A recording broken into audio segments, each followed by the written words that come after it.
வந்து காவேரி எவ்வளோ சொல்லியும் கேட்காம வந்து வீட காலி பண்ணுறாங்க. இந்த சூழ்நிலை இந்த மாதிரி காவேரி வீட்டை வந்து காலி பண்ணுறாங்க அப்படின்னோடனே விஜயால தாங்கிக்க முடியல. மனசு கஷ்டப்பட்டு அழுறாரு. தாத்தா அவருக்கு சமாதானம் சொல்கிறாரு. இங்கே வந்து என்ன பண்ணுறாங்க, இதுக்கப்புறம் காவேரி இங்கே வரவே மாட்டா. இந்த டைமை யூஸ் பண்ணி எப்படியாவது விஜயும் வெண்ணாவையும் ஒன்றா சேர்க்கணும் ராகினி முடிவு பண்ணுறாங்க. அதனால் ராகினி என்ன பண்ணுறாங்க, வெண்ணிலா கிட்ட போய் பேசுகிறாங்க. வெண்ணிலா உங்களுக்கு முக்கால்வாசி ஞாபகம் எல்லாமே வந்துடுச்சுல்ல, உங்களுக்கு பர்ஃபெக்ஷனாக வந்து குணமாயிட்டீங்களா அப்படின்னோடனே, நான் குணமாயிட்டேன், எனக்கு எந்த பிரச்சனையும் இல்லை அப்படின்னு சொல்லிட்டு வெண்ணிலா வாயை திறந்து சொல்கிறாங்க. அதை கேட்டு ராகினிக்கு சந்தோஷம் தாங்க முடியல. இதுக்கப்புறம் எந்த பிரச்சனையுமே இல்லை. சரி, இதுக்கப்புறம் என்ன பண்ண போகிறீங்க?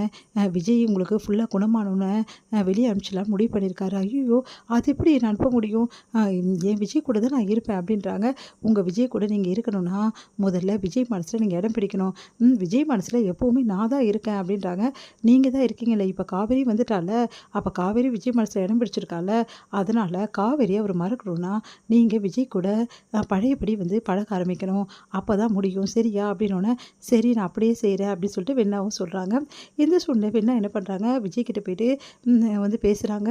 உங்களுக்கு ஞாபகம் இருக்கா விஜய், நம்ம இப்படி இருந்தோம் அப்படி இருந்தோம், நம்ம இப்படிலாம் வந்து பேசணும் அப்படின்லாம் வந்து காதல் வசனங்களாக வந்து நிறைய பேச ஆரம்பிக்கிறாங்க. இதை பார்த்து விஜய்க்கு சந்தேகம் வருது. வெண்ணிலா இப்படி பேசக்கூடியவளே கிடையாது. எதுக்காக பழைய ஞாபகங்களை ஏற்படுத்தி பேசிகிட்டு இருக்கா?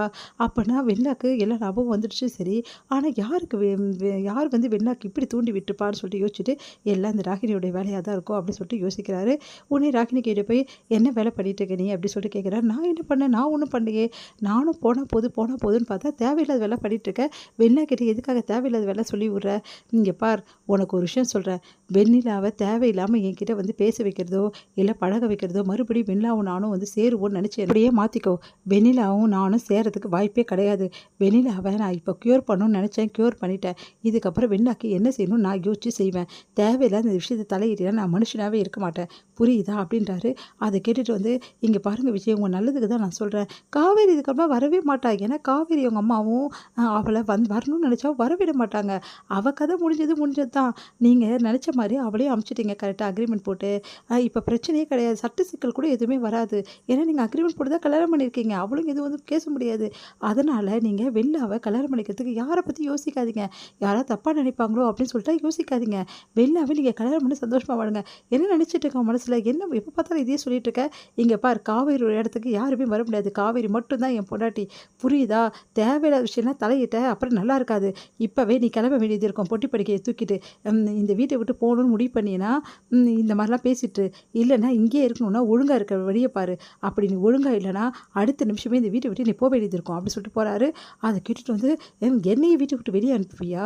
கூடிய சீக்கிரம் பாரு, எப்படியாவது வெண்ணாவை வச்சு நீ சொன்ன மாதிரி இல்லாமல் வெண்ணாக்கும் உனக்கும் வந்து நான் வந்து ஏற்படுத்தி விட்ற பிரச்சனையில் கண்டிப்பாக காவேரியும் வர முடியாது, ஒன்றும் வர முடியாது.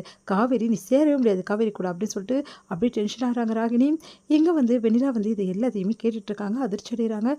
அப்போது வந்து காவேரி தான் வந்து விஜய் விரும்புகிறாரா அப்படின்னு சொல்லிட்டு பயங்கரமாக அதிர்ச்சி அடைகிறாங்க. கேட்டல வெண்ணிலா, பார்த்தல எப்படி சொல்கிறார் விஜய்ன்னு சொல்லிட்டு, இப்படியே விட்டினா உனக்கு விஜய் கிடைக்கவே மாட்டேங்கிறாரு. அப்புறம் கிடைக்காம இருந்தால் நீ என்ன பண்ணுவ? விஜய் இல்லாமல் உன்னால் வாழ முடியுமா? இல்லை, என்னால் வாழ முடியாதுல்ல. அப்போது நீ தான் விஜயை எப்படியாவது பேசி மாற்றணும் மனசை, புரியுதா அப்படின்னு. சரி அப்படின்றாங்க. இங்கே வந்து என்ன பண்ணுறாங்க, காவேரியால் தாங்கிக்க முடியல, நடந்த விஷயங்கள்லாம் அவங்களால மீண்டு வரவே முடியல. சரி, நான் இதுக்கப்புறம் வந்து இன்டர்வியூக்கு ஏதாவது வேலைக்கு போகிறேம்மா அப்படின்னு சொல்கிறாங்க. அதை கேட்டு, வீட்டில் எதுவும் நீ பண்ண வேணாடி, எங்கேயும் போய் எதுவும் பண்ண வேணாம், எல்லாம் பண்ணதெல்லாம் நீ போதும், வீட்டில் ஒழுங்காக இரு அப்படின்றாங்க.